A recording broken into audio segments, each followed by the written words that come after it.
These days, so many podcast hosts just riff through unprepared segments until they get to the next ad break for pills they know nothing about, cheap razors, and whatever else they can get a buck from. But the Higher Side Chats does it differently. We succeed or fail on the quality of the content and your desire to hear more of it. So you're about to hear another free first hour episode that's here to prove the 2-hour shows are worth subscribing for. 5 shows a month for just $8. Members get a mobile-friendly website, a decade of archives, a dedicated RSS feed for the best podcast apps, and a lot deeper discussion than a single hour can allow for. Sponsor free with more for thee. Get a free 7-day trial of THC Plus at thehighersidechats.com. Enjoy! In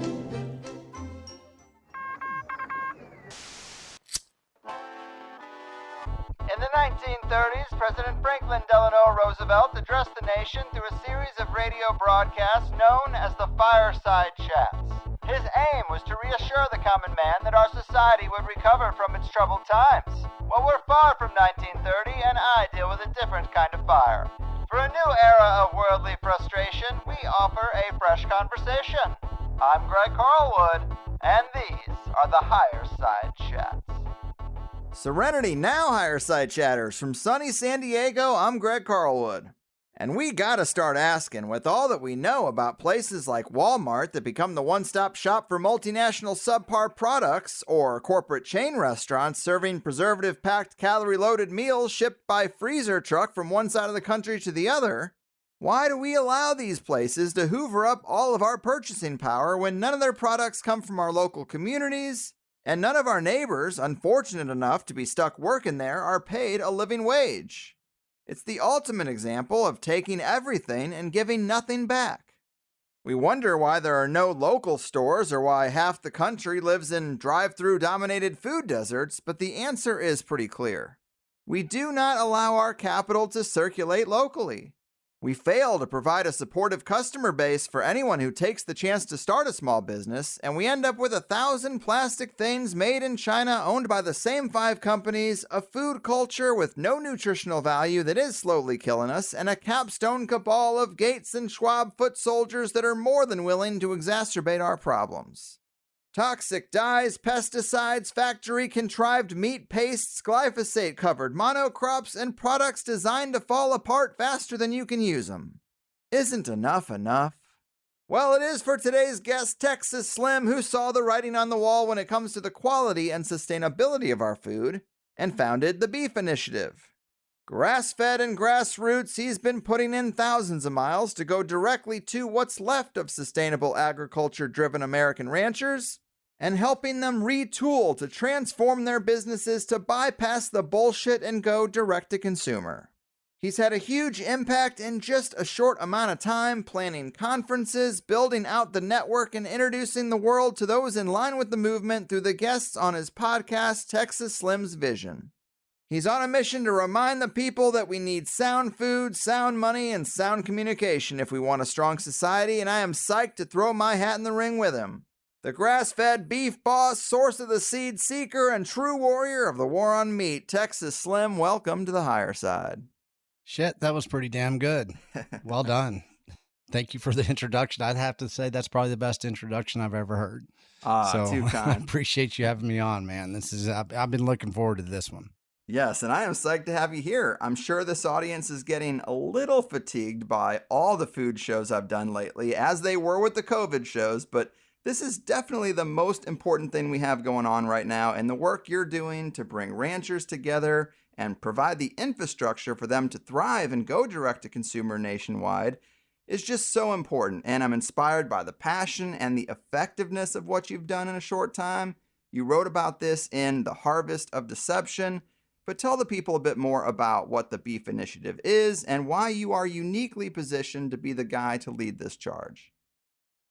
Yeah, I usually like to just start by, who is this dude that calls himself Texas Slim? And it comes by naturally. I grew up in small town Texas. I'm a seventh generational Texan. And, my ancestors, helped pioneer up into the Texas Panhandle, in the late 1800s. But we'd been down through Galveston Way. We came down the Mississippi through, the Gulf, and then, kind of went out to East Texas. And then, as time went on, we went up to the Texas Panhandle, which was Comanche land and last part of Texas that got basically established. And by saying that, I know a lot about heritage. I know a lot about where food come from now and where it used to come from. I know stuff that, like, Texas was the first state to ever feed a nation, here in the United States. And so I come from a strong agricultural and ranching background. Either it be my family or it be where I was raised. I was, dirt roads and, Texas red dirt roads. And whenever I was about 19, I went off I escaped the small town. And one of the reasons I left was because the agricultural debacle that happened in the 80s killed my small town. So here I am, a teenager wanting to live life and basically stay on the farm, basically, be the cowboy, be the rancher that, I always wanted to be. But I had to escape the small town, and I went to Austin. Ended up in Austin with about, $120 in my pocket by the time I got there. And I was 19 years old, and, I didn't have an education. I wasn't formally educated, didn't have the money. Our family was pretty much poor. The land was gone, in which my grandfather stewarded ever since, the 1920s, I would say. And before that, his parents had stewarded. But what I did is I fell into technology. And throughout the years, I became a research analyst. And so about 3 years ago, saying that I was a cowboy, well, I got beat up pretty good as far as I had an injury, not beat up by somebody, but just work and stuff like that. I had an internal injury, and I had to look at food again, and I wanted to kind of rebuild myself. And so I dove down and I started getting into food intelligence, and I used a lot of research skills. And I knew there was problems, but a lot of people don't know where the problem is. And so I did a deep dive and I created this hashtag about food intelligence. It was probably about a year and a half ago, but I've been on the road. I've been studying things as far as industry, community food programs, public school programs, and I've been dissecting them. And the last 3 years, what I found was pretty scary. And what I know now is that we're going through a global industrial food shift, and how they're going to orchestrate it and how they've already orchestrated it. And basically the hundreds of millions of dollars and hundreds of billions of dollars really that have been spent to basically do this food shift. And so I knew that I had to, kind of tell what the problem was, but I also had to create a solution. And that solution comes back to kind of how I was raised, was a decentralized food system, a peer-to-peer transactional system, and something that was based on community programs instead of, a global industrial food complex. So that's kind of like the quick and the short of it, but, we can go deeper into it from there. I love it. And going deeper is the name of the game. I've heard you reference your grandfather in previous interviews and reference the history of ranchers in America, even saying they've been under attack since 1878, right on up to today. And you mentioned the economic debacle that happened in the 80s. Well, maybe you could elaborate a bit on some of the elements of this important history that people either might not know or might just not truly understand the effects of. And at least for the economic front, maybe even some possible solves that you guys are working on. I talk a lot about Bitcoin, and we leverage Bitcoin as a tool. And a lot of people that understand Bitcoin to the level that they need to, a lot of things that we refer to, and I'll just start with this, is whenever we went off the gold standard in 1971, we debased our dollar, right? Well, what happened with that, if you debase your dollar, you debase everything around it. We debased our food supply. Our agricultural industry in the United States was dramatically debased at that same time. We evolved into a dead economy instead of something that was backed by some hard money, which was gold. And whenever we did that in the 1970s, we changed how we basically farm and ranched in the United States. You had a guy named Eric Butts. He was in the Nixon administration. He basically is quoted as saying, hey, you're going to go big or go home. We're going fence to fence with our crops now. And that's when we started monocropping. And he used this slogan, is like, we're going to feed the world.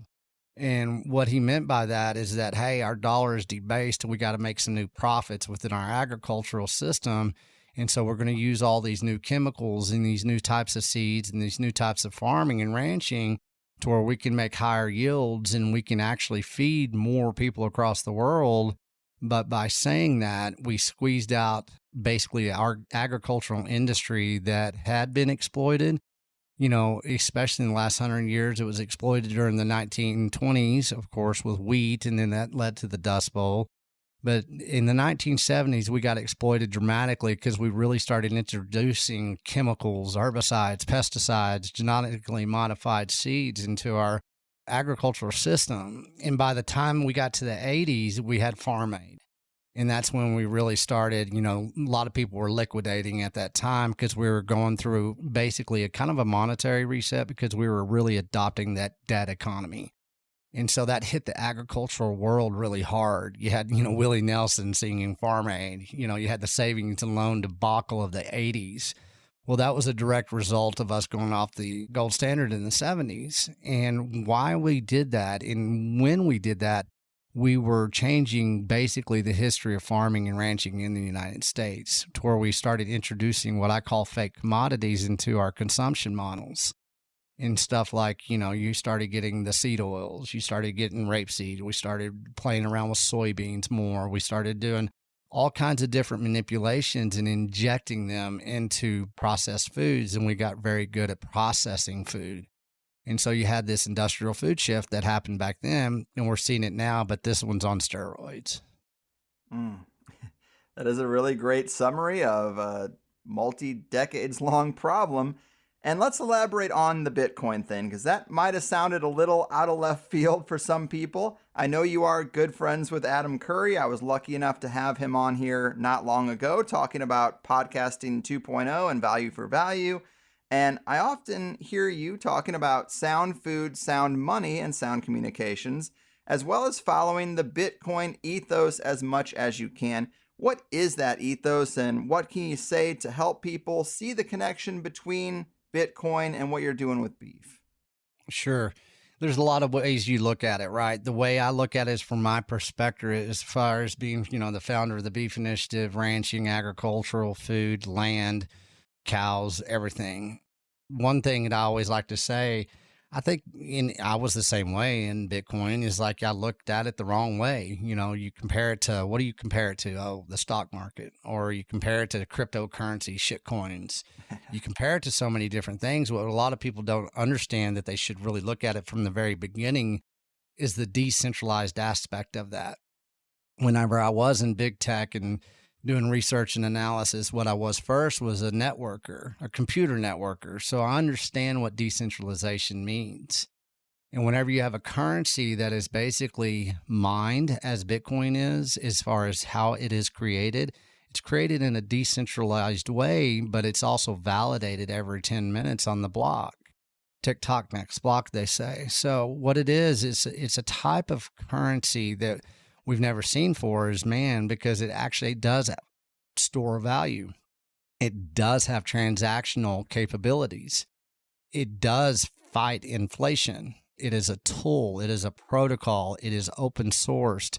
It is free to build on. There's so many things that people really don't look at it because they're looking at it and comparing it to something like Amazon or Apple. And it's just not. And so I try to lay that groundwork of really understanding what a store value is in our life anymore. What is money? You know, what is sound money? And if everybody looks at the United States dollar right now and says it's a good form of money, then they're not paying attention to how much they actually lost of their time spent working the last, let's say, 3 years. And so you look out, you know, we're going through hyperinflation at this time.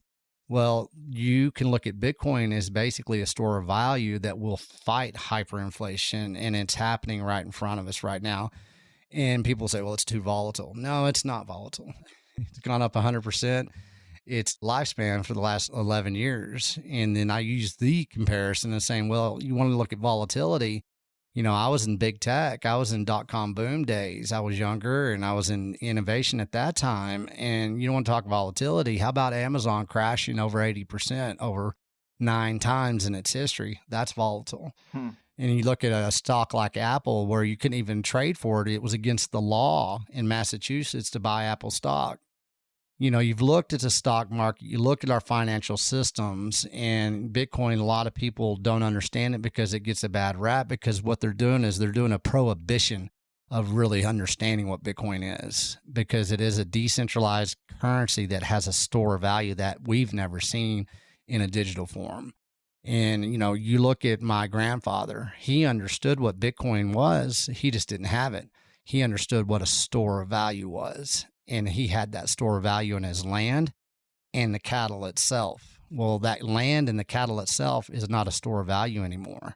And it's been leveraged in a way to where it's more of a, you know, a tool that gets used against us with hyperinflation, with taxation, with asset reallocation. And Bitcoin is going to be a tool in the future that we can really leverage for our agricultural world, as far as those farmers and ranchers not having a store of value or having a decentralized tool that they don't have to report. Bitcoin is property, and that's what people don't understand. It's a ledger. That's all it is. And so if you have property that you can leverage against hyperinflation and gets taxation that's, you know, that is basically is hyperinflation, then you can have a tool that is open sourced. It's not something that you have to go out and buy for them. You don't have to have a financial advisor. You don't have all these centralized apparatuses kind of telling you how you should run your farm and your ranch. You, the rancher, get to do it just like your ancestors did. Community-based, open sourced, crowd-funded, crowdsourced, and it's a trial and error. You know, we go through adoption. And even within this year, you know, in the beef initiative, we've got ranchers now that are earning Bitcoin. They're storing it. They're using it as store of value, and they're growing their ranches by doing that because they're fighting inflation. Their beef prices are actually going down as beef prices in the supermarkets are going up. And they're using Bitcoin to leverage that type of price manipulation to where they can have that store of value and they can grow their herds instead of liquidate their herds. And so it's a learning experience. There's education involved, but I mean, we've evolved very fast. Right on. That's a great pitch. And you have proof of work in the ranchers already doing it. And I definitely want this to be way more about beef than Bitcoin. It is. And that's what I'd like to say too, really off the bat, not to interrupt you, but this is about beef. This is about saving the American rancher. Bitcoin is nothing but a tool, just like a screwdriver or a hammer. And that's something to be very clarify up front. This is not about shilling Bitcoin. This is about really getting awareness what is going on with our American rancher, what's going on with our food supply, our nutrition, and, you know, what we can do to save them. Yes, yes. And it is about giving people an option. I mean, I'm not a Bitcoin skeptic. I've been using it since like 2014.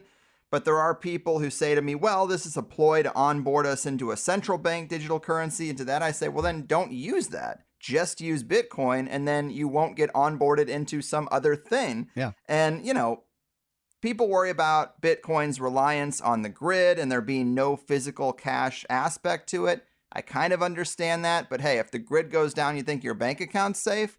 There's going to be a lot of problems if the grid goes down. So I don't know. And that's also probably a temporary concern that is, I don't know how realistic it is, honestly. I do think that maybe when the World Economic Forum says they're concerned about a cyber pandemic, that could be in the cards. But look, the Canadian trucker protests should be all we have to cite to explain the need for a permissionless anonymous payment system. 100%. And, you know, once again, people compare, and comparison is the thief of joy and happiness and basically progress. And so whenever you compare, you know, something like Bitcoin to the grid going down, well, the grid's down. You need to be worrying about somebody else instead of just the, you know, or something else being the major issue in life. And, you know, that's where perspective comes in, and you got to lay that groundwork of perspective. Mm-hmm. And, you know, you can compare and you can look at things to saying, well, what if? Well, what if? Well, what about, how about this is actually truly happening? This is the fact of the matter right now. And this is the tools that you have at your availability that you should probably be paying attention to instead of the deceptions and all the propaganda and the fear porn that are out there. Mm-hmm. Well said. And so let's talk about the need for the beef initiative. We've both used the term war on meat a little bit lately, and yet I know so many people who think that's hyperbole or they just don't see any evidence of it. And the problems that have been in our food supply chain for the past couple decades, that's one thing. But help people understand that this is seriously ramping up. There is a level change going on here. And what would you cite for evidence that it is happening and they need to open their eyes? Sure. When we say there's a war on meat, people will think that they're going to get rid of the cow. They're not getting rid of the cow. They're going to eliminate your market access to that cow, to the common man. And how they're going to do that is basically interject and inject a new fake commodity into the food system like they've already done many, many times over. And so when you look at the war on meat, it's a psychological war.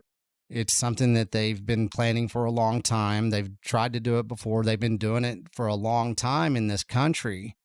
And people can look at it and they have a sense of complacency, like you say, because it's always there. It's readily available. Yeah, meat prices go up and down, but they don't understand the global beef industry and who controls that. And so whenever you say a war on meat, well, they have basically labeled the cow as a carbon hazard now. You know, the WEF, the IMF, the United Nations. They're saying that it's bad for the climate. One, that's the biggest lie that they can perpetuate, and they're going to say it's causing climate change. Another psyop right there, which is complete bullshit, basically.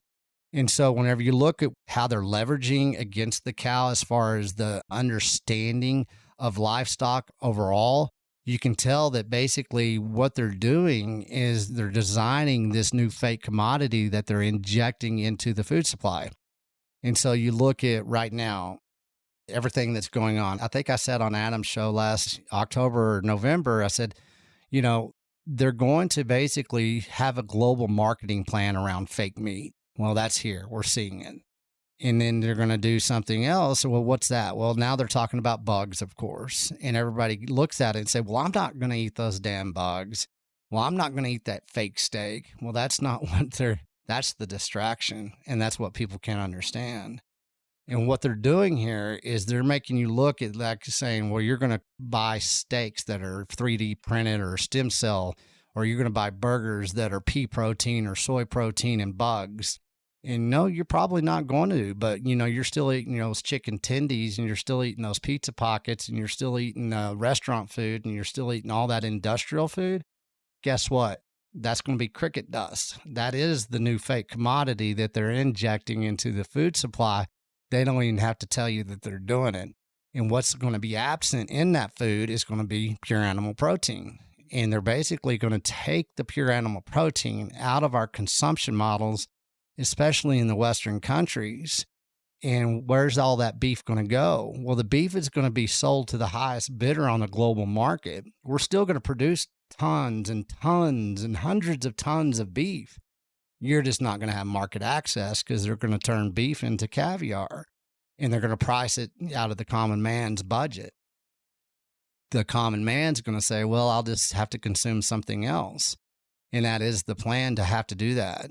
Well, who's driving that? Well, you've got the packers and the processors. We have 4 major global packer processors: JBS, National, Tyson, and Cargill.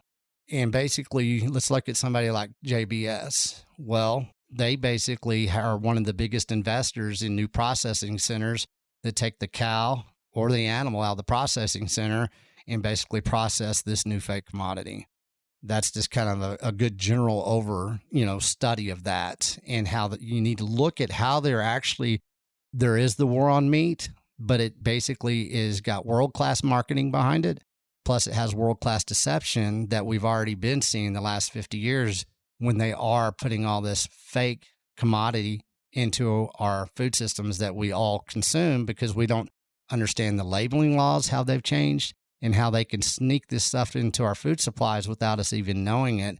And they'll say, hey, this is saving the planet. Mm-hmm. This is healthy for you. This is what little Johnny needs. And they'll say, hey, it's got 14 grams of protein, but it really doesn't. And, it's loaded with garbage.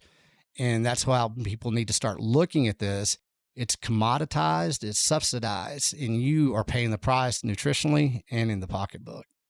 Yes, yes.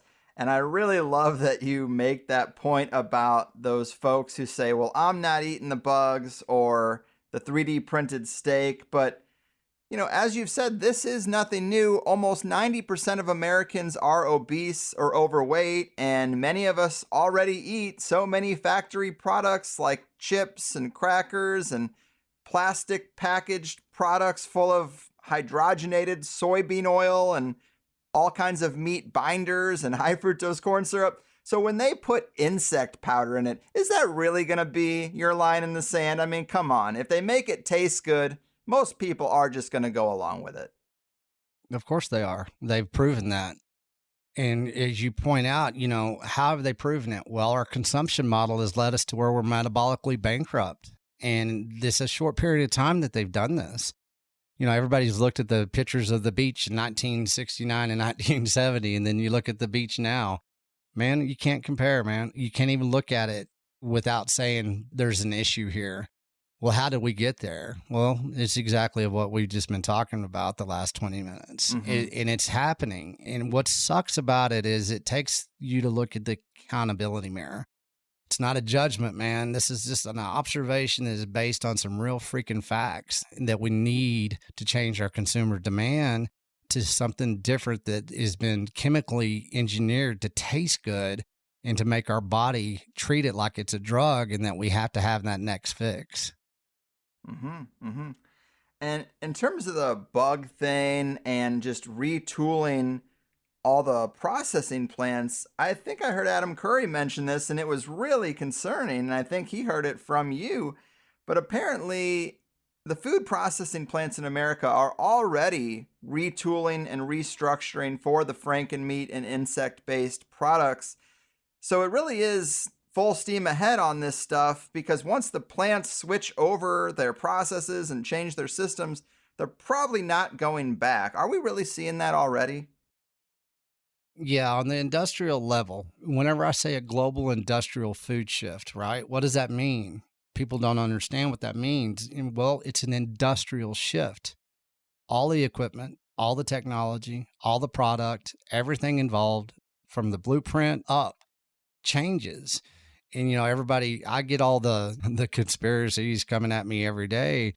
30 something, how many processing plants have gone up in fire, right? Right. Well, the way I look at it, and this is my subjective observation, is that, this is a good excuse for them to say, well, during COVID, we couldn't employ enough people. These became unsafe. And they always use the ploy of, we're going to keep you safer. We're going to make your food safer. And we're going to do something to your food where you can have more confidence. And that's what they always do in the general mindset of the public. So what I see is that in global industrial food shift, basically they're taking the animal and the soil out of the processing plants. And whenever you have somebody like JBS, Cargill, National, and Tyson, the ones that are in charge of processing your meat proteins, and they're some of the biggest investors in the new processing centers that are coming, they're basically writing on the wall saying, we're not going to process as much meat. And especially whenever they're in the United States, that means your local, you drive through Arkansas, man, you want to see some processing centers going up that feed Walmart. Every one of them, none of them have anything to do with animal protein. And so you take the technology, you advance the technology, you build it out with a debt that basically has no value. They got unlimited amount of money to basically transition out of this food consumption model, which is already damaged and destroyed. And all they're going to do is basically stack it on a new layer of debt, of course, but actually of that fake commodity. And so you can't argue the fact that is what exactly is taking place. Mm-hmm. I mean, they have invested hundreds of millions of dollars, billions of dollars, really, in the last 10 years. This is just not something that was just thought up. And there's been 4 major consolidations on a global scale of corporations, food corporations. The last one was 2017 and 18, and that's when they got their marching orders. And if you look at what's happened the last 4 years, they're ready to go. They're pulling the trigger. And whenever you look at freaking the Netherlands and the farmers having to fight for that land is already gone, and people don't realize it.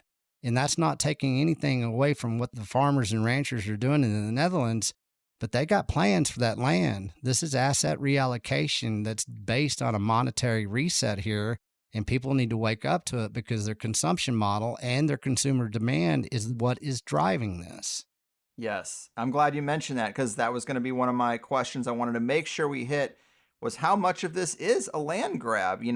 Under the guise of safety and climate change, we hear about Bill Gates buying a ton of farmland in America, but once a rancher loses their land and has to sell or they go bankrupt, they don't get it back. So we're now limited. We're kind of at the mercy of these big food companies. And that's another thing. This is kind of a greed play for monopoly, because once most of the freezer space in the grocery store is Frankenmeat or Impossible Burgers, that's not something an average person can produce. So you got these highly technical processes that average people can't duplicate. We are totally dependent on those big food companies because we won't be able to find the normal stuff anywhere. You can't get a pig, raise it, and slaughter it because that's actually illegal in most neighborhoods, or it's against the HOA and all that kind of stuff. So if you're going to the grocery store for your food and only this highly technical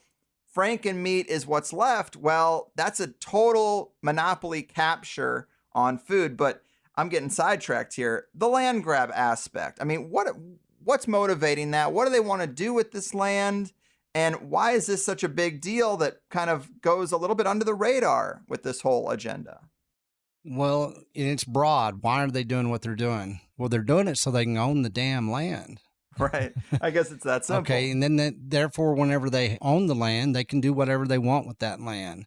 But whatever it is, it's basically a, reallocation. And you see this asset reallocation. A lot of people don't realize what that means.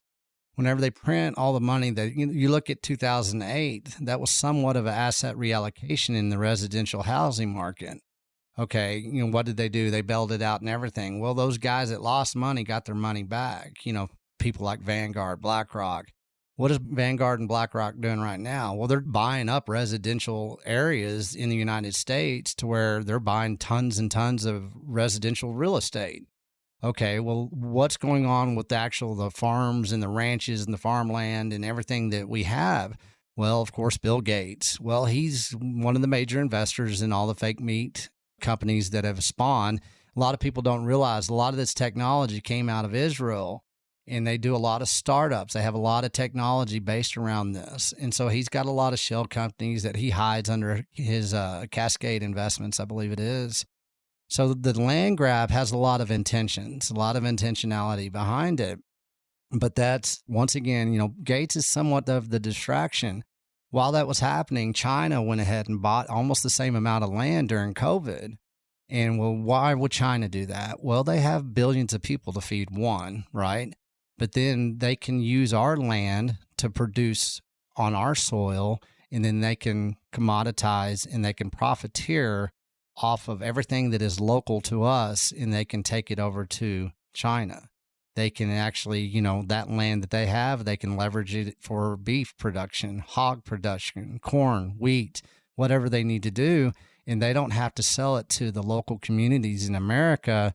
They already have an apparatus to where the distribution model is set up to sell globally anyway. So they leverage just something that is already developed and has been engineered the last 50 years to where if they can get that production model and the distribution model, they have the exact market access that they can leverage that makes us weaker, makes them stronger. Yeah, they don't make more land, so... No, they don't make more land. That's for sure. If you can just get all the good land, you're going to win the game. And you mentioned the Netherlands. We keep hearing about a fertilizer shortage. We also hear about wheat problems due to what's going on in the Ukraine. Can you help us understand the domino effect of these things and the timeline as to when these shortages are going to be noticeable to most regular consumers? Sure. Let's look at, how ammonia, uric, there's certain things that are required to make fertilizer. Who makes fertilizer? Who makes ammonia? Well, Eastern Europe, Russia, China, they're the biggest suppliers of fertilizer really that there is. And so that got cut off a long time ago. whenever I embedded myself in a harvest company last summer. I was there this time last year because I was doing a deep dive into the grain industry. And what I saw is like, we're in trouble here because what we were producing and, the yields, we were in a drought a little bit last year and it's even worse this year. But whenever you have to rely on fertilizer to do your monocropping, and a lot of ranchers use it to grow grass, so they can regenerative farm and ranch or just graze their cattle, because that's how cattle get started, of course, is on grass. So if you create a fertilizer shortage, well, what's next? If you don't have fertilizer, what do you use for fertilizer? Well, you use it for grass and you use it for grains. And then if you can't grow your grains in a way to either feed your animals or feed your people, then there's going to be a domino effect that starts happening, and it's not instantaneous. And with our short, attention spans that we've now developed, we don't understand a sequence of events that plays out on a global scale, because it is a very large macro scale that we're looking at.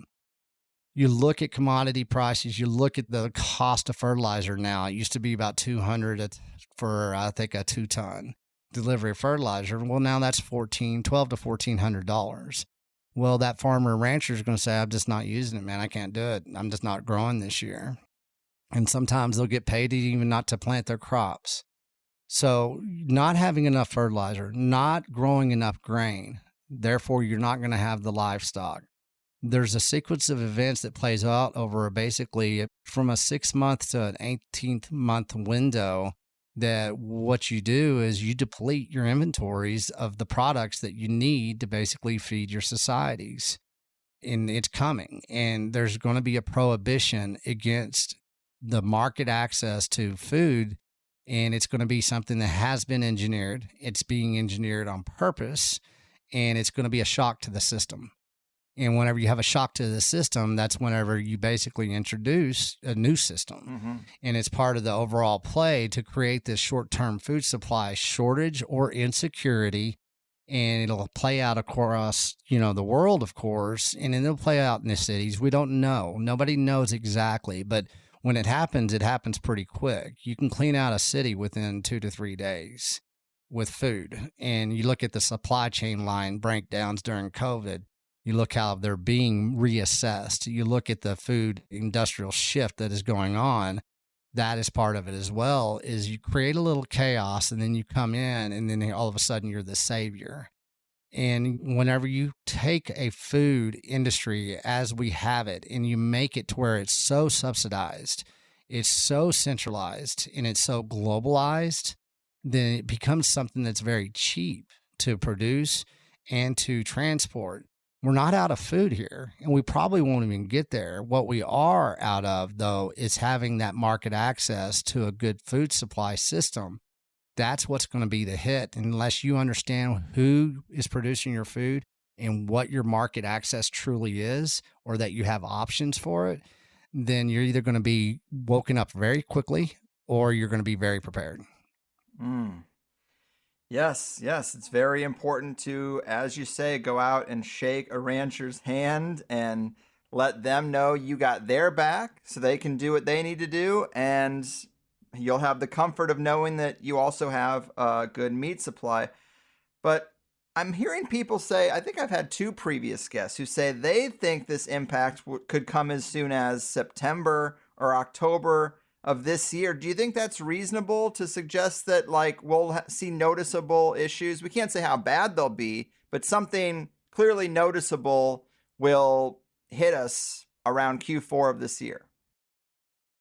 Yeah, that's always been my target window. Last year, that's what I said back in October or November. I said it was going to be the fall of 2022 going into 2023. And, yes, we will see it happen. It's going to happen in Europe for sure. I mean, you look at the Netherlands.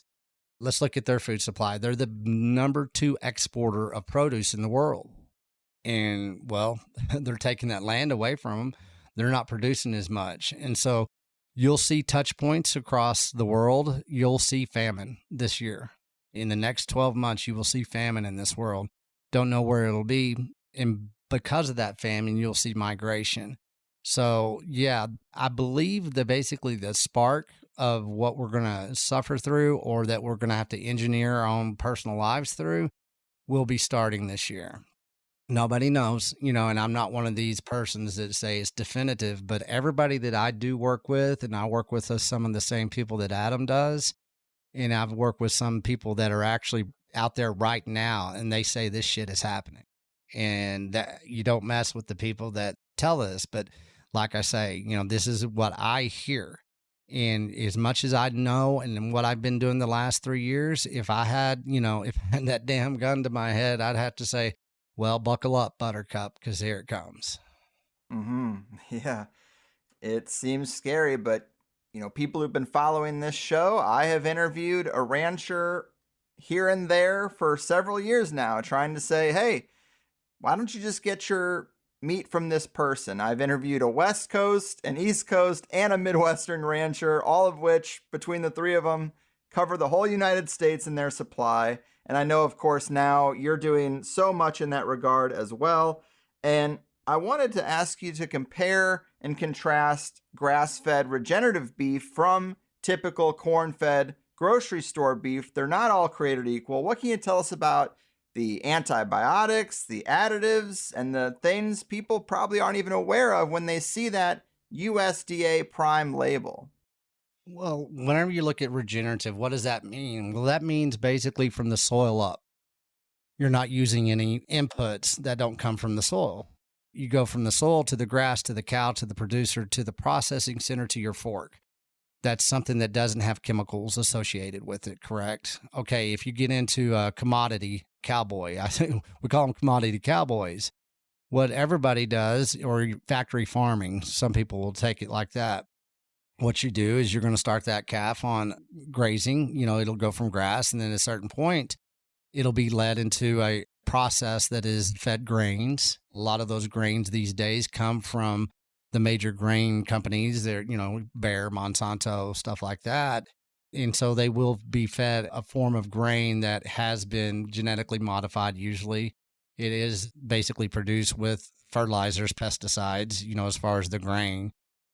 A lot of times within that factory farming, the cattle will be injected. It's across the board so different that you can't generalize, and it'd be a horrible thing for the American rancher to try to generalize all of this. But a lot of that does happen to that cow at certain points of time has nothing to do with the American rancher. It's what their protocol that they have to follow or they're out of business. Who it really is the global corporate grain companies and processing centers. The best thing that you can do is take that cow into a level, they call it, fat cow. You get a fat cow. You take that fat cow to harvest, and it needs to be as big as it can, where you're going to pump it full of whatever you can to get it to that weight so they can make that money, that profit, that subsidized profit based on commodity consumption. And so that's where, our meat has gotten as a nation, is because that type of farming, as far as going the commodity route, in the beginning, it wasn't a bad thing. It was a good thing. You can go really deep into, grain and, chemical and GMO grain. It's not even fit for human consumption, but therefore we're feeding it to our cattle, and then we're feeding the cattle to ourselves. So we are consuming that unedible grain in certain ways through that process. When I look at regenerative farming and ranching, I work with all kinds of different regenerative farming and ranching producers.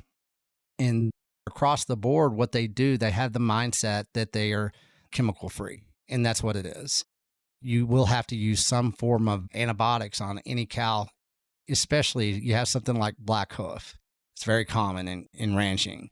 A lot of cattle will get that. Well, you get a regenerative farmer or rancher that basically, he has to use some form of antibiotic, or anytime that he does have to inject that cattle with some form of chemical as far as antibiotic, or, it's never a steroid if you're regenerative. He'll usually take that cow out and put it into the factory farming market, the commodity market, and he'll never sell regenerative or a non-regenerative meat product to his consumers. Okay, this is where the big misunderstanding is. The American producer is not the one that should be judged here. What should be judged here is the global processing centers and the grain companies that perpetuate this, because they have control over the distribution and the market access. And so I have ranchers like our number one, one of our biggest ranchers is K&C Cattle out of Austin, Texas, Cole Bolton. And, he basically came from his, in Texas, a lot of people, and especially where I came from, they grew up the commodity route. But what he decided to do is like he was going to do regenerative ranching, but he was going to do grass-fed and grass-finished, but he's also doing grass-fed and non-GMO organic grain-finished. That way he protects himself from drought, from price manipulations, from input cost. So you look at all the different ways. We still grow the best beef in the world in the United States, and especially in Texas. But what's the difference is a lot of times whenever we're in the United States, we're eating beef that was raised in Brazil, that had a stop in Mexico, or a cattle that was raised in Africa, had a stop somewhere else, and then they get processed in the United States, and then they get to put that stamp on it, USDA. What the big deception is there is you don't even know what you're eating or where it came from, and they hide it under that guise of USDA Prime. And that has happened over a period of time. It used to mean something. But now what I'm doing with the Beef Initiative is saying, hey, glad you're the USDA. Well, we're the Beef Initiative. And we have a certain protocol that you can definitely rely on when you know exactly where your beef is coming from. And we've all shaked their hands, and you can too, either virtually because you're coming through the Beef Initiative, or you can go out there if you're local and you can go out there and meet your rancher again. And that's what they have been stolen from, is the factory farming, the commodity cowboy. They've got squeezed out. They don't have a voice anymore. They don't have a digital voice, and they don't have a market access voice. They don't have a way to where if they wanted to drop out and not get their meat processed by JBS, Cargill, Tyson, or National, they don't have access to a processing center. And so what you're seeing is we're circumventing around that, and we're building microprocessing centers again. And that's the key right there. The key big bottleneck to our nutrition and to basically go to a more clean route of your food is the microprocessing centers. It's not these big $100 million processing centers that we're trying to compete with JBS. No, it's each little processing center that already used to exist in every county across the United States, just like in Texas. Mm-hmm. And Texas is a great place for this kind of thing. I've been considering moving to many different states. Texas is on the list, no income tax. And even though property tax can be expensive, you got the homestead exemption, and you have exemptions for livestock on your land. And then I've also found several mobile butchers. So I'm not trying to get in over my head here and stuff I don't understand that's really complex and difficult to do. But, if I had some land and some pigs on there, eating the grass, living a pretty natural life, I could call a mobile processor and kind of raise my own hog in a sense. And that's something that's kind of unique to Texas. And there's also policies and laws around processing that are protected that other states don't have, right? Talk to us about those things, why the Texas culture and government and policies are different from a lot of other states where you really can't do this stuff. Yeah, what you have is you have the USDA certification in processing, right? What that allows you to do is you can sell beef nationally. And so that gives you the stamp of approval, right? So that's a certain certification if you're going to be a processor. And we'll talk about the sizes of processors all the way from mobile all the way up into, 500 cow a day. So in Texas, you also have the Texas certification. And there's a lot of other states that do this. But what it means is that you can sell in the state of Texas, and you can sell basically to the surrounding states. And so you don't have to be USDA. Your Texas certification is your USDA within your region, within your state of being able to sell to. So by saying that, Texas acts like a shield against the USDA, saying, hey, we approve this over here. Like my processor up in the Texas Panhandle, Justin Trammell of Panhandle Meats. See, he's a Texas certified processing center. He's a microprocessing center. We call him abattoir. He does about 30 a week. That is his capacity. By saying that, he's really only trying to feed around a 60 to 80 mile radius. That is his consumer demand that he takes care of. It's localized, it's community based, it's a food shed, and he is thriving right now. And, what he did is he started up from the ground up and he built his own processing center, and he went through and basically whenever he got inspected and he got passed, well, now he has precedence. He has USDA precedence and he has Texas precedence. And by doing that, that's very hard to achieve in the United States right now, because what they did is all he did was mirror what we used to do in the United States. Well, what changed is we went into this big processing center where we're processing 3,000 to 5,000 cattle a day out of one processing center. Okay, that's the global market that I'm talking about.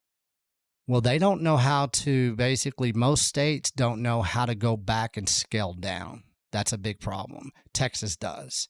And so what we've done within the beef initiative, we've created the beef, and it's about a 2-year plan that we've been working on. And it had a roadmap from the very beginning, but it's the Beef Initiative Association Council. And what we're doing is we're opening the door for people in the state of Texas right now. If you want to open up a microprocessing center, we have proof of work. We have USDA precedents and we have Texas precedents from the ground up to the last inspection. We will advise you so where you can understand what you're up against, how to circumvent around the regulations and the inspections that are coming your way. So we're bringing education into the law itself, saying we know how to do this better than you now, and so you have to pay attention to us. And so Cole Bolton down in Central Texas, well, he's done the same thing. So he's opening his processing center this next month, and he's going to process about 250 cattle a day. Well, he's the number one supplier for the Beef Initiative, so our volume is about to explode tenfold to where we can actually start feeding a nation again. But by saying that, Cole doesn't want to feed a nation. We will in the beginning because that's the demand right now. We want to feed the 48 states. But what he wants to do, he wants to scale back towards we're just feeding Texas and the surrounding states, and we're going to bring in other states to where we can do California, we can do Florida, we can do Washington, we can do Wyoming, we can do Oklahoma. These other states, Tennessee, I have a headquarters in Tennessee in Nashville now. I have a headquarters in Colorado. So we're building out those nodes to where what we're looking at is what is our access to processing centers for the future, to where like in the state of Texas, Justin and I and Cole, we're saying we want a processing center in every county in the state of Texas. We have 254 counties. That's pretty big dream in here, but actually that's exactly where we came from. Every county did have a processing center. And so we're going to be basically creating a hornet's nest of processing centers this next decade. That's how we fight against this.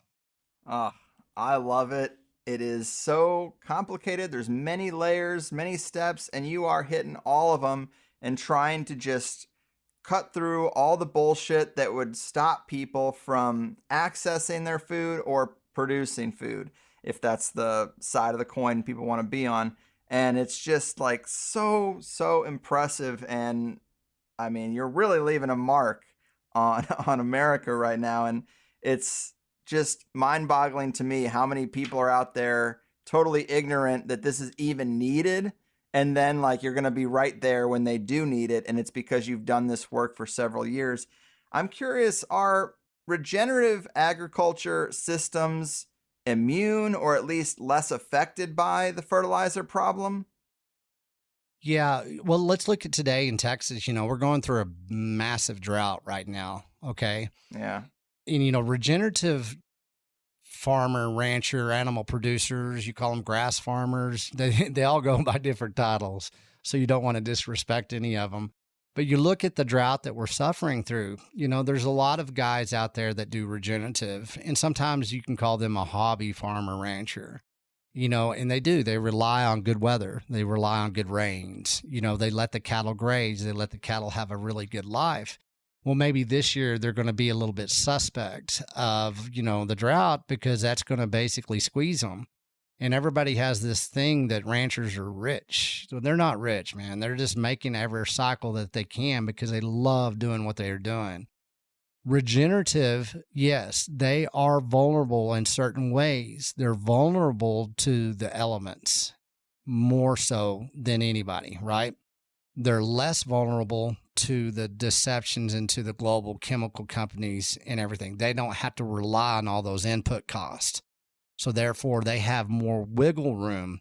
But by saying that, the proof of work has to be a little bit deeper than maybe you'd say a commodity cowboy that can go and knows that he's got a year's worth of grain and he's going to be able to use that grain to finish off his herd that year. So, you got to put it in perspective once again and look at a regenerative farmer and rancher. Make sure that they had, like Cole Bolton, he's got his regenerative commodities lined up. He planned ahead. He's been doing this a while. Then you got guys that's like, well, I'm going to go ahead and take my cattle to the market this year, drought year. I'm going to drop out. And you see these videos, it's like, oh my God, everybody's selling all of their cattle. Well, let's put it in perspective. That one video that was out there on the internet, for a while that everybody's been, parroting about. Well, let's look at that city. Let's look at that town. Well, they usually have 2 auctions a week. Well, that week that they had that big line of trucks, and you can look, all the trailers had 2 to 3 cattle in it. It wasn't massive cattle that were being sold off, but there was only one auction that week. We are in a drought. A lot of them probably saying, hey, I'm just not going to suffer through this drought anymore. I don't want to have to buy anymore, or I don't have market access to hay. So you have to really know the ranching industry to be able to speak to it, or really to have an opinion saying, hey, this is exactly what's going on. I don't see that being a big problem right now. There's going to be some regenerative that suffers, because if you have a regenerative cow that's not taken to weight, but then you're going to have people that are processing that cow and it's only a 600 weight cattle, man, that beef is not going to be good. That's not good for the regenerative market. And so that works against regenerative farming and ranching, because you don't have people that are doing it. Somebody like Justin Trammell, Cole Bolton, Jason Rick up in Colorado, Scott Houck out in Colorado as well. Some of the top 4 of the, guys that I'm working with currently right now. So it's such a universe within the universe of the beef industry. And that's one of the most valuable aspects of the beef initiative, is that we look at everything. We look at the full spectrum. We're just not parroting the fear porn. What we're doing is like, hey, this is really what's going on. What's really going on is the American rancher has lost 40% of its ranching land and nobody's paying attention to it. What's really going on, during COVID, we lived in abundance, and basically JBS price fixed and manipulated prices to the tune of $500 million worth of profit. And they settled out of court for only $56 million in a fine. Well, how did that happen? Well, our consumer demand happened, and we're okay with it, and we don't raise enough shit about it. And the ranchers have been trying to tell us for a while now, we got a problem going on here, and we need some help. And we need a voice again. We need you guys to listen. Well, how do you listen? Well, you go and you shake my hand and let me sell you some beef. Let's quit relying on Costco or this online type of shopping boxes that you can buy now. The beef doesn't even come from the United States. Right. And so knowing where your beef comes from, knowing that you should create a new consumer demand, you eliminate all the deceptions, the conspiracies, and you go, okay, this is really what's going on in our food supply. I don't feel food insecure. I feel very empowered right now because I know exactly the truth and how I can move forward. Well said. And so in terms of what you guys are doing, one component is networking regenerative ranchers that are already kind of doing it that way, and you're kind of becoming a central hub for them. And that's a beautiful thing. Are you also, seems like you are, but it just seems like it'd be more of a difficult task, approaching these monocrop farmers who are kind of stuck in the system and showing them a better way? If they own their land, I assume once they're out of contract, they can do whatever they want to do. But are you having success in actually converting to this new way for people who are kind of stuck in the old way, or the industrial way, I should say? Yeah. I mean, like I said, this is a low time preference. We didn't get here overnight, but we can recover a lot quicker than people think. And me being from Texas cowboy mindset and, beef, of course, I've really started off with, let's look at the cattle rancher. Let's look at pure animal protein first. And that's a great case study. And it's a great way to showcase your proof of work, right? Because you do have a cow, an individual cow that you can piece and that you can actually really people can see that tangible aspect of that cow in the whole life cycle of it, the harvesting, the delivery of it, everything. And you look at monocropping and everything, there is a movement going on. There's a lot of ways that people are looking at producing produce, from vegetables and everything. You look at California and how they do things out in California, how California really is the breadbasket, for produce in the United States right now. Always has been. People just don't realize it. Of course, everybody's looking at it if they have the means. And a lot of them don't want to change because they have a good life. They're doing it. And they're doing it in a very responsible way up to the point to where they can. And that's, once again, we can't generalize here. The Beef Initiative is about pure animal protein beef, Texas beef in the beginning, right? Now it's a national thing. It's becoming a global thing, but it really comes down to how do we do pure food again? And so, yeah, we're expanding out the knowledge base, and as far as the protocol itself, it is expanding out. And I think that, I'm trying to get over to the Netherlands here as soon as possible. I don't know exactly when it'll be. It won't probably be this year. I'm not for sure. But I'm going to Australia in January. And so we've got people in Australia that are wanting to be part of the Beef Initiative. And so we're going to have a couple of events over there. So this is something that we started in Texas, but it is going to go global because this is a global issue. And we have to understand that. We have to look at it. It's open sourced. It's something that doesn't have any boundaries. It doesn't have any borders. But what it does, it has a mindset to get back to where we were once upon a time that actually did give us the strength to be able to give us the life that you and I live right now.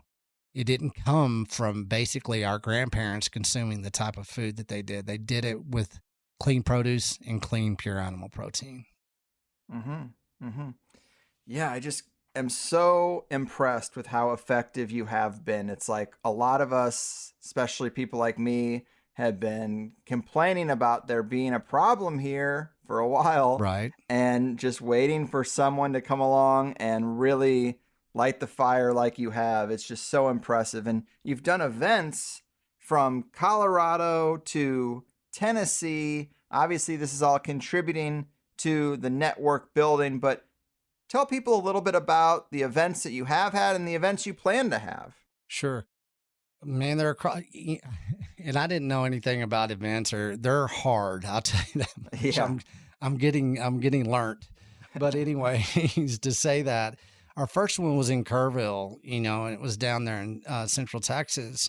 And that was the first one. And it was a great turnout. And then we just had one in Colorado last month in July.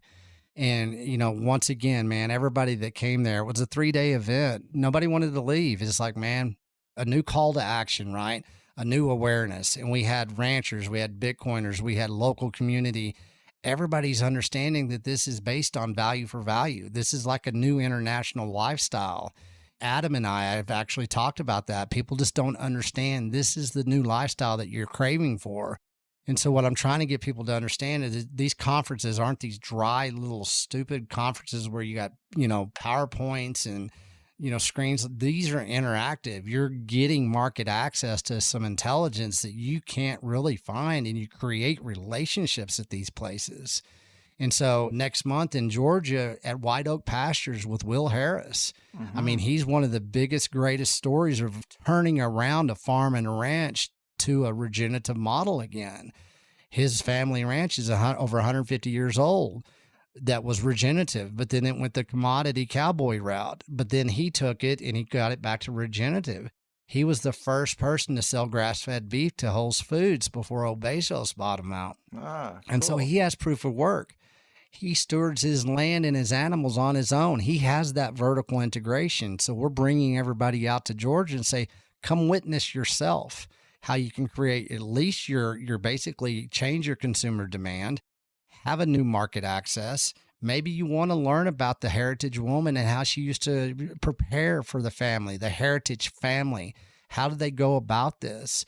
And we're bringing in medical. We're going to have people from the medical field talk about it. We're going to have a lot of different aspects at these events that I think people are yearning for. They just don't realize that they're out there, because my events you're pretty small. It's 100 people or less. So, we're selling tickets right now to Georgia. So I encourage everybody, to go. I mean, if I was you listening out there and you wanted to change your lifestyle in a way when it came around food and a new form of food intelligence, I would, and this is just not me selling this, because I'm not. I'm being very honest and transparent. This is what you need to point your compass to, because it's important, and you can get rid of a lot of the anxieties that a lot of people are feeling. And you can say, hey, I'm going to empower my family again, because a lot of people don't feel empowered out there right now. And so I'm doing that event in Georgia in September. And then what I'm also doing, I spoke of Justin Trammell of Panhandle Meats. What we're going to do in Canyon, Texas, where I grew up, there's a Panhandle Plains Museum here. Well, he just opened up his processing center. Well, also, we're doing education within the Beef Initiative. We're going to have a heritage and food event in Canyon, Texas. One thing we're going to do is like, hey, you want to learn about processing? Come to Canyon, Texas, and we'll put you on the list as far as who we're going to consult this next year. We're going to talk about food sheds, local community-based processing centers, how to build out your community food programs, kind of like what the 4 Sixes ranches did. We're going to bring these little micro summits and events everywhere across the world, and that's what I'm going to start really kicking off in October. And then I've been invited to Nashville, and we might be talking to an association there. I'm not going to announce it right now. But then, of course, we're going to have 2 events in Australia. And then maybe I'll get to Amsterdam. And then I know for a fact next year we're going to have one of our biggest kickoff year events. It's going to be in Nashville. Probably be springtime of 2023. One thing that I am doing in Central Texas in November is we're going to have a big old cowboy freaking steak dinner. We're going to have a big old cowboy party and kind of close out the year and say, we've done a lot of good work, and this is what we're going to do moving forward. So we're going to invite everybody to that too. Right on. Just always so busy. And I've been looking at that Alabama event because 2 of the hands I'd like to shake most are you and Adam, and you'll both be there. Oh, you mean in Georgia? It was Georgia event. Yes. Oh, Georgia. Yes. My mistake. No problem. And I know it's coming up really soon, so if I was going to fly out there, I got to make a decision quite quickly. But any plans to make it out to California, make it easy on me? Yeah, I'm talking with some guys right now, and we're putting together something in California. I've got a place to stay, just got to get out there. We got to look at the calendar, and yeah, I've told everybody a little bit about who I am. I have a lifestyle now. It's not because I'm rich. I'm not a rich man. I liquidated my life about 3 years ago to do this. I didn't start off with a lot of capital. What I started out was a lot of grit and a lot of know-how and a lot of intestinal fortitude. And I said, well, in this year, I said, well, for the next 2 years, I'll go anywhere in the world, and I will not stop until I've gone everywhere to build this out. And it's starting to happen on that scale. So, I've got plans of visiting Idaho in October as well. They want me back in South Carolina. I'd love to come out to California. So on the Beef Initiative website, I've paid for everything on my own. I'm self-funded. Don't have VC money, never will. That's not what this is about. This is grass-fed and grassroots. And so I've got kind of a donation page. I kind of do the value for value, like time, talent, and treasure, like Adam does. Yes. He's kind of really encouraged me to do that because it's kind of hard to ask, right? And I've never been one to do that, but we're building out basically a roadmap, and, we're asking people, hey, do you believe in what we're doing? Do you find this valuable? Go to the Beef Initiative and donate, donate for some gas, whatever it is that you feel that is valuable. And so I'll start moving forward with that. And the more that people kind of come on board and that want to help out, maybe they can't go to one of these events, but they want to, they want to help out. I'm changing my podcast up to where it's going to be very insightful. Once a week, it's going to be a long podcast.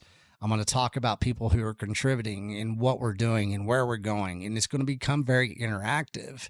We're doing an audio docu-series right now to where we're telling the story of when I was on the road, and we're breaking it up to where it's kind of like Orson Welles, but it's entertainment, but it's also educational. So we're doing a lot, but we're doing this without any revenue. And it's amazing how far we've gotten so far. But I'll be the first to I've driven my damn pickup truck to the ground. And, I'm pretty much basically stay homeless because I'm on the road all the time. But I want to come meet everybody. I want to shake the rancher's hand. I want to build out these protocols to where these communities can start building locally so we can broadcast globally. Yes. Just so impressive, man. And I know that everybody's always probably like, what about this? What about that? But I got to ask, do you have any plans in the beef initiative to expand to pork and chicken? Because some of these boxes you can get, they're often multifaceted with these at least 3 various proteins. Yeah, and that goes to scale, right? And you look at these other programs that have that, well, that's commodity-based crap. And unless, you're going through a regenerative platform or anything. Right. Once again, it goes to scale, right? It goes to basically consumer demand basically creates that scale. And that's what people need to understand. Of course, we'll bring lamb, we'll bring yak, we'll bring bison, we'll bring pork, fowl. It doesn't matter what it is. It's up to the consumer demand and how we can actually project that out, how to plan that out, and how to leverage the producer in a way that is beneficial to the producer instead of a commodity-based leverage in which they're being exploited. So as we move forward, this is about pure, clean animal protein and pure, clean produce. Mm-hmm. Whatever we can put into this model that we've created within the Beef Initiative, you damn right we're going to do it, because that's going to basically compete with the people that are trying to nutritionally starve us. Yes, good to hear. And I know I got to let you go, but I just want to make sure we touched on everything in terms of the roadmap or ways that people can help. And of course, the website is beefinitiative.com. You also got social media links. Give them everything you can that's important for them to hear before we call it in. You bet. I mean, the first most important place to go is, the beefinitiative.com, beefinitiative.com. You can go there to buy your beef. You can go there to, access the newsletter. You can go there to basically make a donation. We just now launched, and I haven't told anybody, so everybody on the shows get to hear it first. We have a subscription now to where you can get beef delivered once a month. And so you can secure your beef supply. You can secure it for the next year, 2 years, 3 years, whatever it is. Once you get that locked in, you're locked into a subscription service that's going to deliver beef to your door, the best beef in the world. So everything that you want to really kind of wrap your head around is beefinitiative.com. Twitter, of course, I'm at Modern Tea Man. And then our Beef Initiative Twitter handle is at Beef Initiative. And then my Substack, which is from the beginning, the Harvest of Deception, is texasslim.substack.com. And then if you want to see the media side of things on Twitter, it's at TX Slim Media. And we're just kicking that off as well. Right on. Well, you are an inspiration, an American hero, and a real man of genius, to use the Bud Light commercial phrase. But this has been a real pleasure. I'm super fortunate you were willing to come talk to me today. I'm happy to lend the little platform I have to such important stuff. So very cool. And I hope to catch you in California, man, but keep doing what you do and take care. Hey, I appreciate you having me on. I thank everybody for listening. Let's take some steps in the right direction, and we don't have to ask permission anymore. So, that's the biggest message. We have the power to do whatever the hell we want to. And that's the most important thing these days. Amen. I love it. Have a good one. All right, man. Take care. Yeehaw, Higherside Chatters. Texas Slim letting us know the situation and doing the hard work to build the solution. I really, really loved it, though I'm sure some people feel like I'm hitting them over the head with food-themed episodes.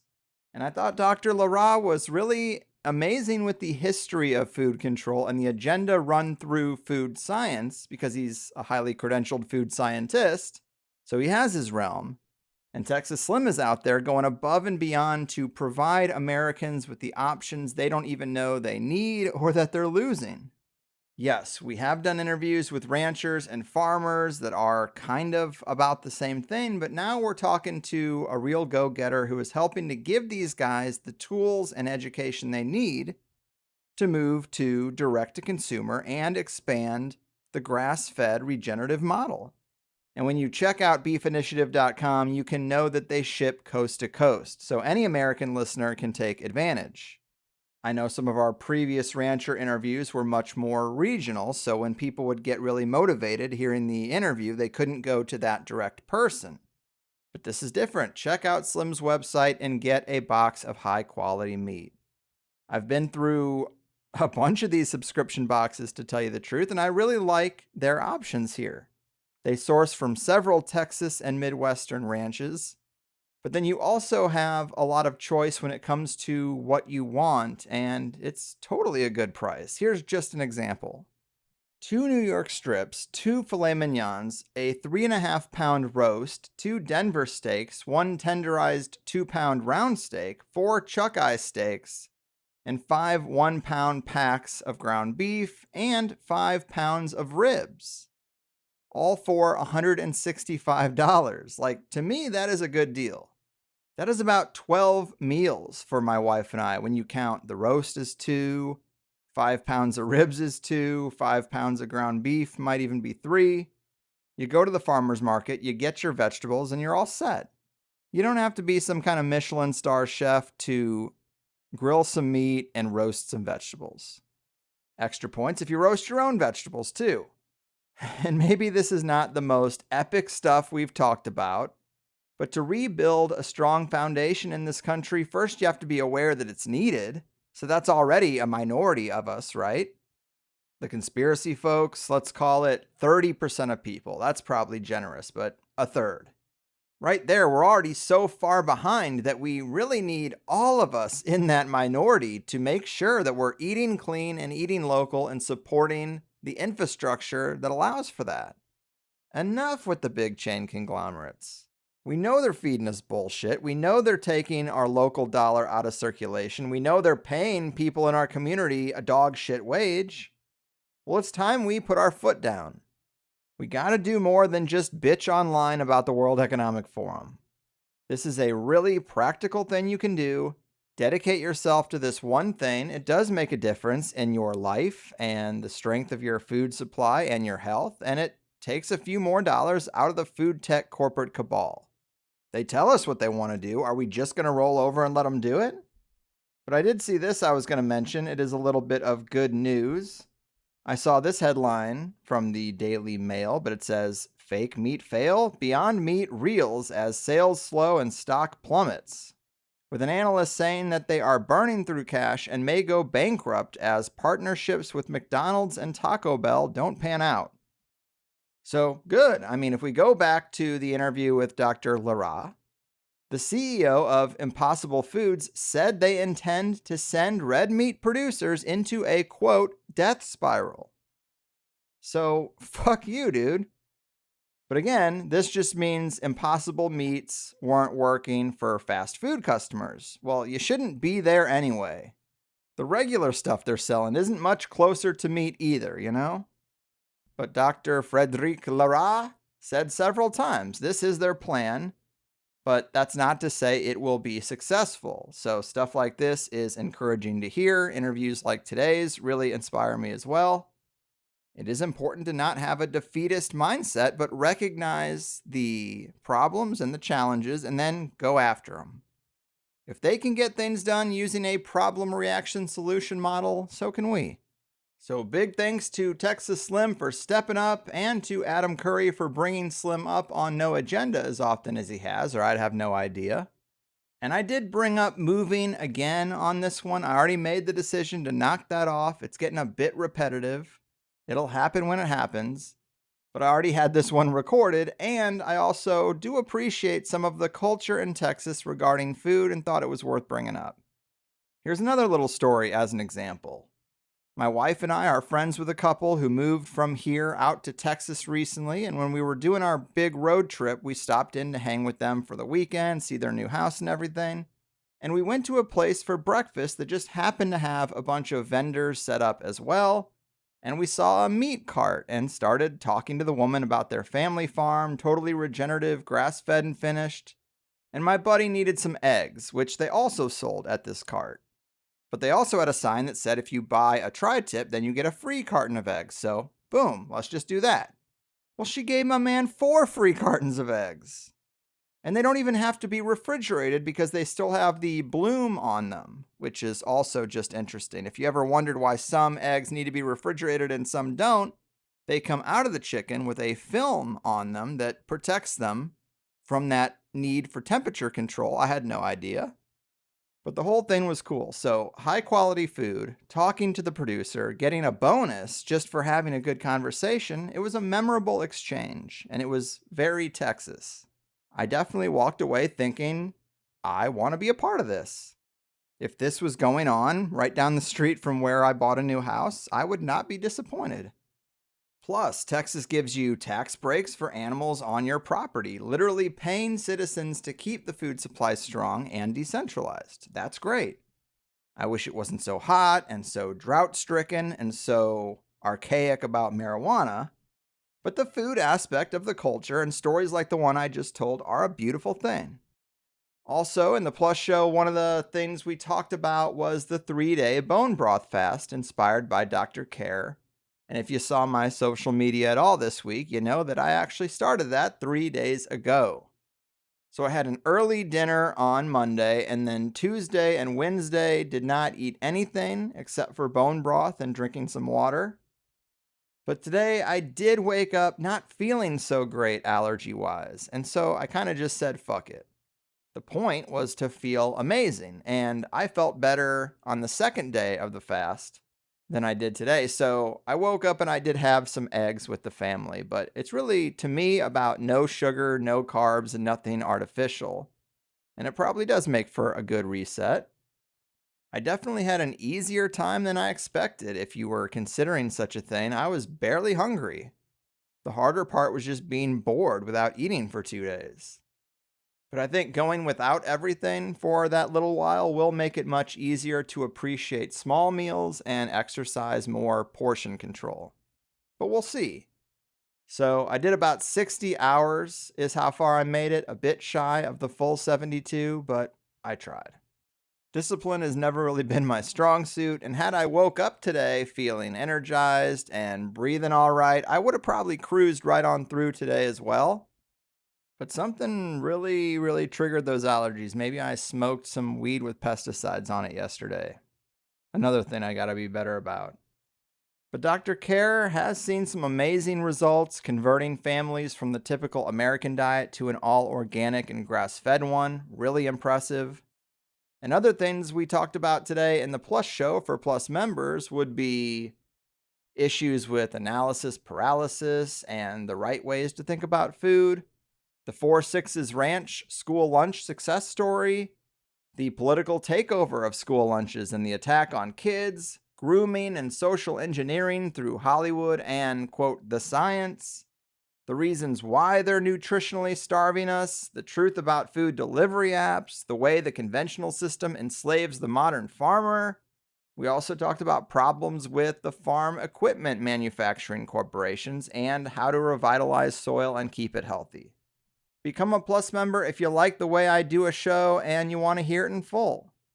We also talked about the value for value model and this event that they're doing actually this weekend, so I'm clearly not going to be going there, but it is in Georgia. Texas Slim and Adam Curry will be there. It's at Wild Oak Pastures, and it's all weekend, and you can get your tickets at beefinitiative.com. But I have great respect for the value for value model in contrast to the sponsorship advertising model that has taken over podcasting. But neither of those models, advertising, it's pretty clear why it doesn't work around here, but value for value really doesn't work for the way I have the show structured either. Because I did try it first, and big donations came with guest recommendations attached, and it started to feel dirty. I'm relying on a few high-dollar contributors, and when I don't interview the list of guests they give me, then the donations go away, and now I'm stuck. It was feeling a bit dirty, and it was feeling like I wasn't as independent as I sought out to be. It kind of felt like people were buying guest spots, and we don't want that. But a show like No Agenda doesn't have to worry about such a thing because of their format. Either way, a tip of my hat to what they do. We have the $8 a month subscription model, and it does me just fine. My attitude is really any way you figure out how to do it ad and sponsorship free, I think is a win. But of course, in higher side news, we got that event with the Grimerica guys at Mount Shasta in February. Go to contact@thecabin.com for more details. This event is called Magic on the Mountain.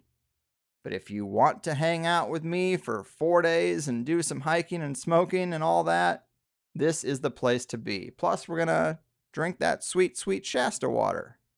And on the MeetUps calendar, we did see one more event go up on top of the 2 I mentioned last time. So for the rest of September, we have this weekend, September 17th, the Flathead Lake Meetup in Lakeside, Montana. There will be a higher side sign written out on a poster under one of the pavilions, and you can all hang out there and swim if it's hot or just enjoy the views. Then on September 24th, we have the Philadelphia Clark Park Meetup in Philadelphia, Pennsylvania. Another poster will be present, and there are a lot of good local food and bars right around there, so you can meet up at the park itself and then decide if you want to carry it on over to some other place. And then freshly minted, we have the Salida Moonlight Pizza Meetup in Salida, Colorado at Moonlight Pizza and Brew Pub. So if you're near any of those areas, hop on the calendar and RSVP, let them know they won't be there alone, and meet some new friends. And then if you're not in any of those areas, just make an event of your own. But I am happy with this one, treat yourself to something from the Beef Initiative website. Give your parents some good steaks or something. How many of us have parents that don't really eat that well? They're still doing the Marie calendars. They're doing the hamburger helper. They were sold a bag of goods through the 90s with all this food bullshit, and we gotta set the record straight and send them some good quality stuff. I recently bought a t-shirt just to support the venture. Not that I need any more t-shirts with all the higher side clothing stuff that I have, but I wanted to do something to represent, and I get my meat already from Sunrise Ranch. But it's all good. I wanted to make sure we highlighted an option that was completely nationwide, and that we could get a boots on the ground report, to use a no agenda phrase, as to what's really happening in the food sector and how we're going to make it better. So I hope you dug it, but I'm getting out of here. Your Move nutritional starvers, factory food facilitators, and insect protein injectors. Your fucking move. Sometimes when I get down, I eat a bunch of corporate junk. Processed stuff that makes you fat. Yeah, it's a weak and sickly people making industry. Don't tell me lie.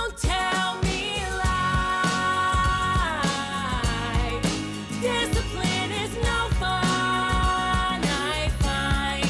Denial makes it all gone. And I don't have to face it, that's right. And you're wrong.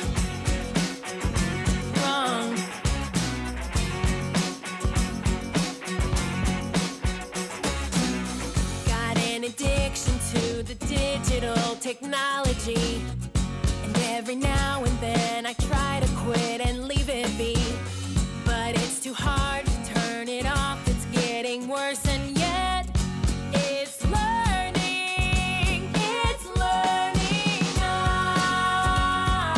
I see discipline is no fun, I find.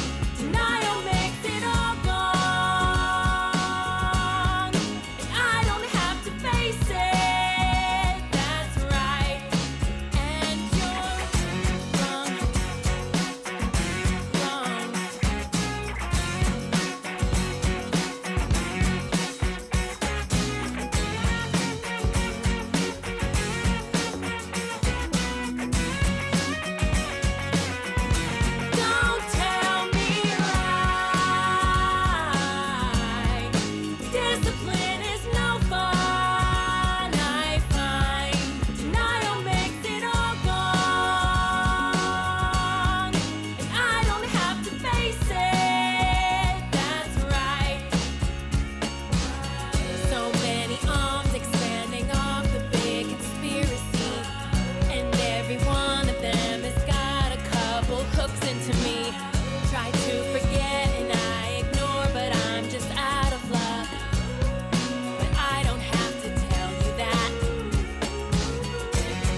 And that is another show complete.